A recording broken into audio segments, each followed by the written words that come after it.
What is going on, everybody? It's the Franz. It's been a while since we've done one of these, but it is time for another clash in Alestrals. We had taken on my opponent. They started the clash off first. They won the dice roll. They're gonna get started. So that is a-okay. 20 spirits put out, and this clash got very interesting to start out with because, as you can see here, my opponent, they're looking over the cards. As you know, in Alestrals, you can mulligan.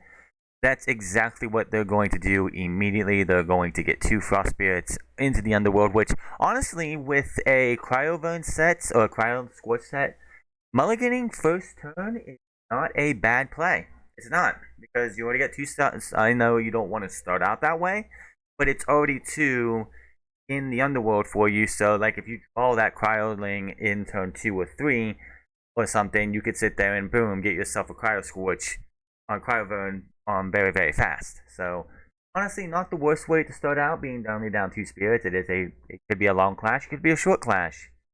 But here they are, they're shuffling their deck, hopefully for a better roll this time. Then, as you can see here, they're going to draw another 5 cards here. And they are looking, they're thinking this through. Obviously, they hopefully have a better chance at getting a better set, but they do not like it.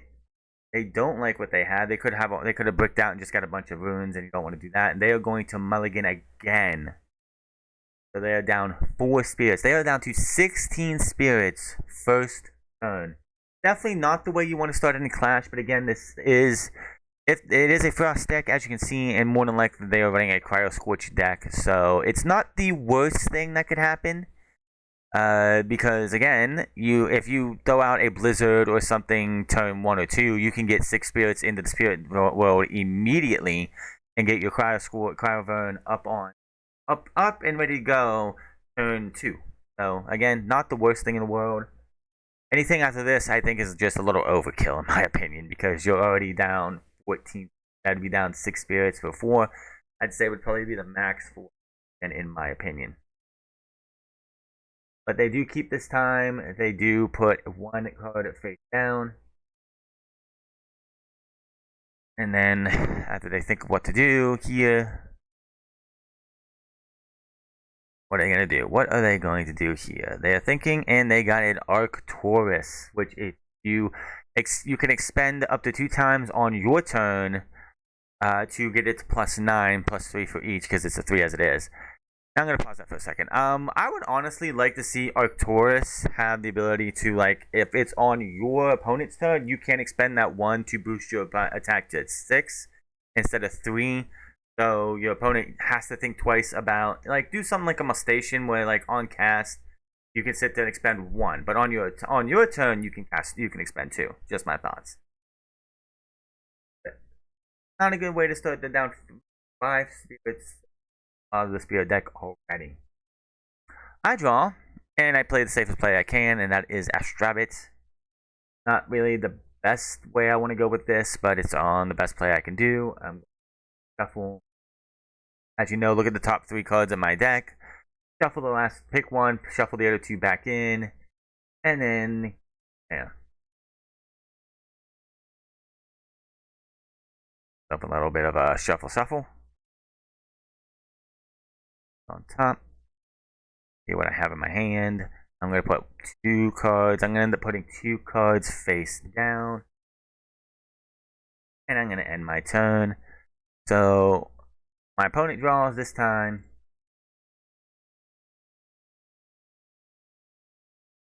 Yeah. They draw.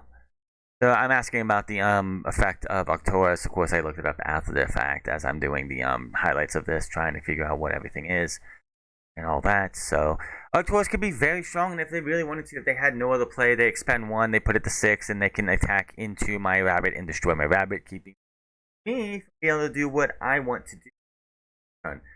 Now, biggest question I have to ask they're going to play here, why they still did not make Arcturus a 6. Because they are going to play a Blizzard here, and Blizzard cannot be changed by counter runes. There is only one counter rune to this, which is a Divine Blessing. And Target destroy an opponent's face down rune. They pick one. It is a Gorgon's Gaze, which unfortunately means that I can't stop a Cryoling going into a Cryovern on this turn. They're going to play the Cryoling. Obviously, with the 2 mulligans and playing the Blizzard, that gives them exactly what they need with 6 total spirits. So they have to go into Cryovern this right now, or Cryoling gets destroyed and he's off to the underworld with nothing else. But they just conveniently happen to have one Cryovern in their hand, allowing them to come up and bring you up the Cryovern. Now, the reason I say I'm surprised they didn't expend that one to make Arcturus a 6 is because they were in attack position with the Cryoling. If I shield this Cryoling back, or this Cryovern back, which they attempt to go into attack, they do. I do have Shield of Achilles. I do shield them, sending it back to their hand. It does hurt me a bit because I have to spend 3 spirits, 2 for the Cryovern and 1 for the shield itself. That does hurt a bit. Not as bad as a 3-drop, but it still hurts. But they would have expended to get that off that Arcturus to 6. They could have hit over the Astrabit and then prevent this next play, which is always a fun one to play. I'm going to send into Sonicore. So that removes all counter ruins for the remainder of the game as long as Sonicore is in attack position. I do attack the Arcturus. I send it flying. So in review, right here, this is a misplay on my opponent's end because if they would have, when they played the Cryovern, I understand, you always want to do this just in case. If I have a Shield of Achilles and they attack into my rabbit with the Cryovern, I'm going to shield it. If they would have taken the Arcturus and flipped it up to that, like expended 1, made it a 6, and attacked into it, I probably would have let it go through because the Cryovern I still would have shielded back, but it would have kept me be able to get Sonicore and changing this clash completely. So if you have that option and you have a way to get rid of something on your opponent's field, have it just in case, because if I happen to shield, if they go with the Cryo Scorch first, or the Cryovern first to send it back, send my destroy me, and then you can of course if without needing to, always have it if you have that chance in case, because I had a back row. If I had no back row, you don't have to worry about it. But because I had something in my back row, I had that Shield of Achilles ready to go. You don't want to have a thing where I have a mistake where it's like, oh, shielded back my Cryovern because I didn't expend that Frost Spirit to boost up Arcturus to 6. Now I can't do anything because I've already declared an attack, and now I'm sitting here with a 3 on Arcturus, and you never know what's going to happen next turn. Maybe I didn't get Sonicore, maybe I got something else. You never know. If I had Blazerus, I could have misenchanted a Blazerus to send to get that Arcturus off the field. So that's something for anybody who's watching this and thinking, if I was in that position, what would I do? The obvious answer is always make sure you're boosted up just in case. Because if I have a back row and you go with 1, I'll probably let it go through with the Arcturus, but I would not let it go through with the Cryovern. I was going to shield that Cryovern no matter what. Well, I end my turn there. 15 to 10 on spirit count right now. They draw. I ain't got much to do right now because counter ruins are out of the picture right now. Nothing you can do about it because of Sonicore, which is a shame for anybody. A big old shame. They're going to play a Catarant in defense position, which is going to give them back, 2 Frost Spirits, which is fine. That's not a bad thing to do. Keep you in the game a little bit more because of the 1 cost. And basically, that's all they can do. And if they had an Earthquake in this deck, that'd be something you were hoping for. If you have a Cryoblast, that's something you're hoping for because Cryoblast would get rid of the Sonicore. But unfortunately, that's the thing they can play right now. I draw. I place 1 face down. It's really nothing special. If it's a counter rune, it can't be played at this time, but you never know. Another thing with Sonicore you definitely want to have is just in case something happens, you want to have those counter runes in case they do something. to get rid of Sonicore and you have that back row protection, or if they put it in defense position so you can prevent them from destroying it like a Sorlet. I do play the Ambrosia. I do also expend one to draw to get that back, and down it goes.